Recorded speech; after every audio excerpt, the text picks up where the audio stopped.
سبق نمبر 5، رسول رحمت صلی اللہ علیہ وسلم کا نام۔ رسول رحمت صلی اللہ علیہ وسلم کا نام حضرت آمینہ نے احمد رکھا اور عبد المطلب نے محمد نام رکھا۔ یہ نام سن کر لوگوں نے تعجب سے پوچھا کہ آپ نے اپنے خاندان کے سب ناموں کو چھوڑ کر یہ نام کیوں رکھا؟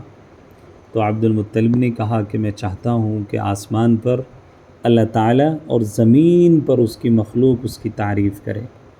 محمد کے معنی ہے تعریف کیا ہوا۔ قرآن مجید میں رسول رحمت صلی اللہ علیہ وسلم کا نام محمد 4 جگہ آیا ہے اور احمد 1 جگہ آیا ہے۔ رسول رحمت صلی اللہ علیہ وسلم کی کنیت ابو القاسم تھی، جو آپ کے بیٹے قاسم کی وجہ سے ہے۔ عرب میں نام کے بجائے کنیت یعنی فلاں کے باپ سے پکارا جاتا ہے۔ مثلا بیٹے کا نام عمر ہے تو باپ کو ابو عمر کہا جاتا تھا۔ حضور صلی اللہ علیہ وسلم نے فرمایا، میرے نام پر نام رکھو مگر میری کنیت پر کنیت نہ رکھو۔ ایک اور حدیث میں حضور علیہ السلام نے فرمایا، میرے نام اور کنیت دونوں کو جمع نہ کرو، اس طرح کہ کوئی شخص اپنا نام محمد ابو القاسم نہ رکھے۔